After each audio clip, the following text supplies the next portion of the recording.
Friends, welcome to my YouTube channel Ankita Didi Teaching.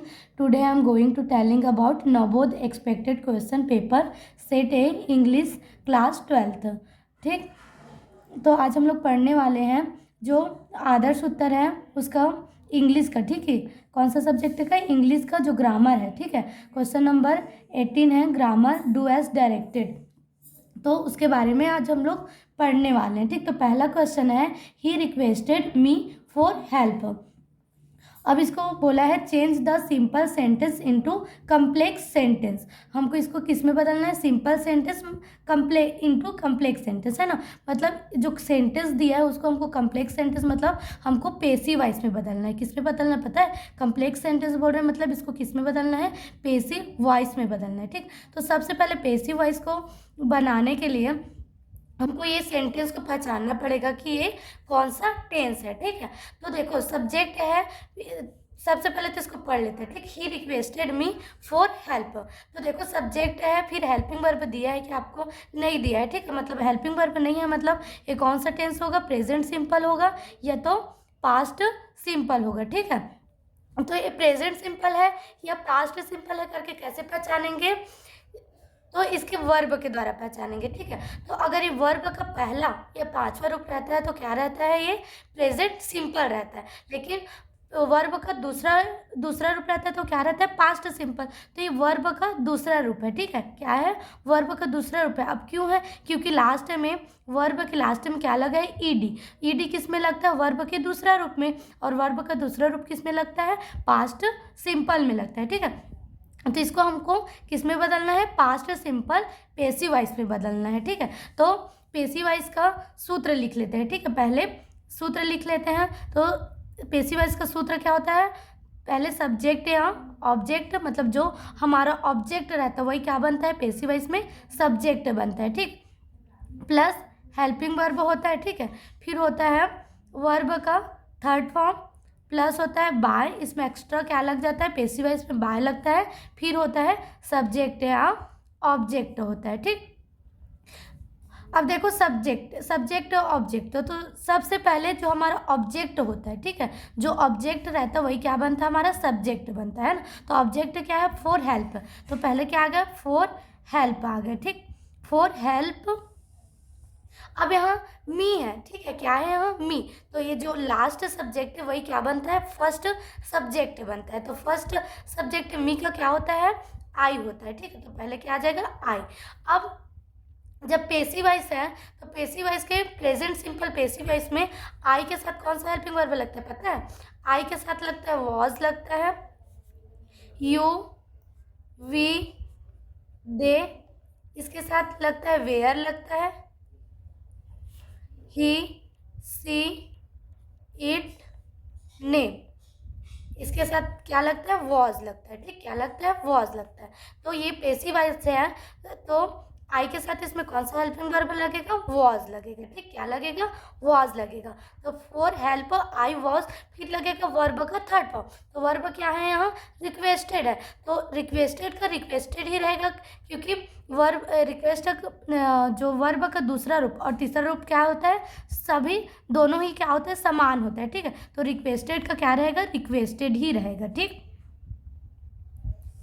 Requested हो गया। फिर क्या आता है? बाय आता है। ठीक, इसमें एक्स्ट्रा क्या लग जाता है? वर्ब के थर्ड फॉर्म के बाद बाय लगता है। और जितना भी पेसिव वॉइस है उसमें वर्ब का हमेशा थर्ड फॉर्म ही लगता है। ठीक, तो बाय आ गया। फिर सब्जेक्ट है ऑब्जेक्ट, तो जो सबसे पहला सब्जेक्ट था ना वही क्या बन जाता है? लास्ट सब्जेक्ट बन जाता है। ठीक है, तो ही का क्या हो जाएगा? हिम हो जाएगा। ठीक, क्या हो जाएगा? हिम हो जाएगा। तो जैसे कि मी का क्या हुआ था? फर्स्ट आई बना था, वैसे ही का फर्स्ट कब क्या हो जाएगा? लास्ट हो जाएगा। ठीक, तो ही का क्या हो जाएगा? हिम हो जाएगा। तो he requested me for help, इसका कैसे बदल जाएगा कम्प्लेक्स सेंटेंस में? For help I was requested by him. ठीक, देखते हैं सेकेंड क्वेश्चन। ठीक है, तो unless you take medicine you will not recover soon. अब बोल write the sentence using if in place of unless. ठीक, तो हमको प्रश्न में क्या बोला है पता है? Right the sentence using if. In place of unless, मतलब हमको जहाँ पास इफ लिखा है, ठीक, सॉरी, जहाँ पास अनलेस लिखा है वहाँ पास क्या लिखना है, इफ का यूज़ करना है, ठीक है। तो मतलब हमको ये अनलेस के जगह में क्या लगाना है, इफ लगाना है, ठीक है। तो देखते हैं इसका नियम, ठीक है। तो देखो सबसे पहले जो अनलेस है उसके जगह में क्या लगेगा, इफ लगेगा, ठीक। तो इफ लगा दिए, फिर इफ आ गया अनलेस के जगह में, फिर उसके बाद यहाँ तक के सेंटेंस को देखना है आपको कि ये कौन सा सेंटेंस है, ठीक है।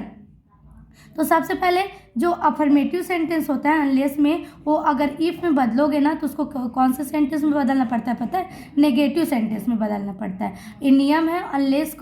अनलेस से अगर हम इफ में बदलते हैं तो अफर्मेटिव सेंटेंस किस में बदल जाता है, नेगेटिव सेंटेंस में बदल जाता है, ठीक है। तो नेगेटिव में सबसे पहले क्या आता है, सब्जेक्ट आता है। तो सब्जेक्ट क्या है, यू है, तो ठीक, यहाँ क्या आ गया, यू आ गया। फिर उसके बाद क्या आता है, हेल्पिंग वर्ब आता है। तो हेल्पिंग वर्ब यहाँ दिख रहा है कि आपको, यहाँ तो हेल्पिंग वर्ब नहीं है, मतलब ये कौन सा टेंस हो सकता है, या तो प्रेजेंट सिंपल होगा या तो पास्ट सिंपल होगा, ठीक है। तो ये प्रेजेंट सिंपल है, क्यों, क्योंकि यहाँ पास वर्ब का फर्स्ट फॉर्म है, टेक का टेक ही होता है, वर्ब का फर्स्ट फॉर्म क्या होता है, टेक का टेक होता है। तो वर्ब का फर्स्ट फॉर्म किस में लगता है, प्रेजेंट सिंपल में लगता है, ठीक है। और प्रेजेंट सिंपल में कौन सा हेल्पिंग वर्ब लगता है, डू और डस लगता है, ठीक है। तो आई यू वी दे के साथ क्या लगता है, डू लगता है, और ही सी इट नेम के साथ क्या लगता है, डस लगता है। तो यहाँ हमारा सब्जेक्ट क्या है, यू है, तो यू के साथ कौन सा हेल्पिंग वर्ब लगेगा, डू लगेगा, ठीक। तो सब्जेक्ट हो गया, फिर क्या आता है, हेल्पिंग वर्ब, फिर नेगेटिव में क्या आ जाता है, हेल्पिंग वर्ब के बाद नॉट आ जाता है, ठीक। तो क्या हो गया, नॉट आ गया, ठीक।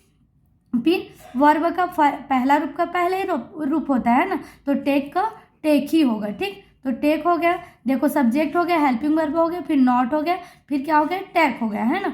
फिर क्या हो गया, मेडिसिन क्या हो गया हम लोग का, ऑब्जेक्ट हो गया, तो मेडिसिन हो गया, मेडिसिन। फिर क्या हो जाएगा, ये सेम का ये कॉमा का कॉमा हो गया, ठीक। फिर यू विल नॉट रिकवर सून, इसको सेम का सेम ही लिख देना है, ठीक। यू विल नॉट रिकवर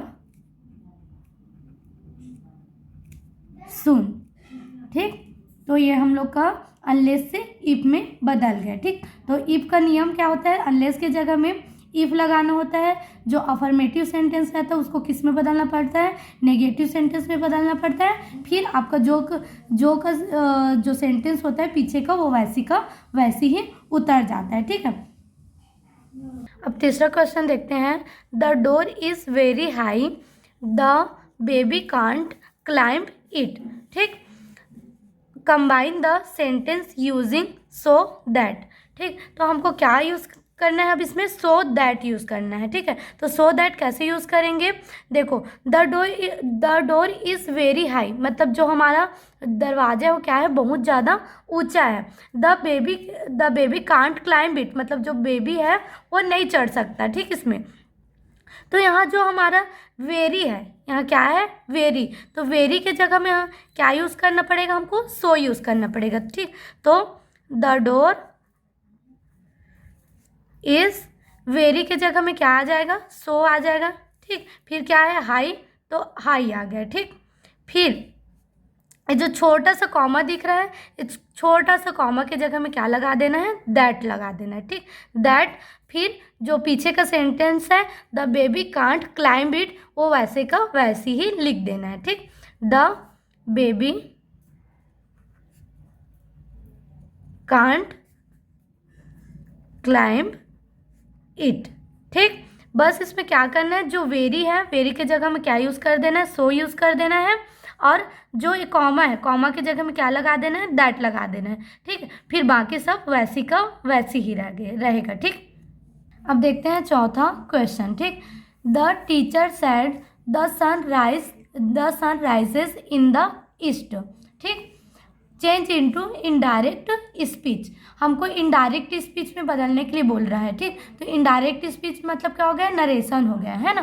तो नरेशन में क्या बोल रहा है, the teacher said the sun rises in the east, मतलब टीचर कहती है, टीचर ने कहा कि जो सन है, जो सूर्य है, वो हमेशा कहाँ से उदय होता है, पूर्व दिशा से उदय होता है, ठीक। तो ये क्या है, ये सत्य कथन है कि नहीं, कि जो सूर्य हमेशा कौन सी दिशा से निकलता है, पूर्व दिशा से निकलता है। ठीक, तो ये बात बिल्कुल सत्य है ना।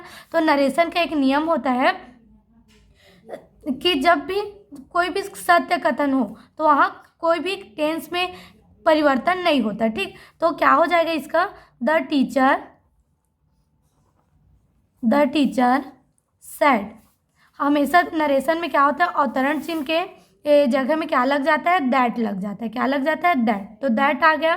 फिर जो the sun rises in the east, तो ये वैसी का वैसी ही लिखा जाएगा क्योंकि यह सत्य कथन है। ठीक, और सत्य कथन में परिवर्तन काल में या टेंस में कोई भी परिवर्तन नहीं होता। ठीक है, the sun rises in the east. अब इससे आगे का क्वेश्चन नेक्स्ट वीडियो में करेंगे। ठीक है, थैंक यू।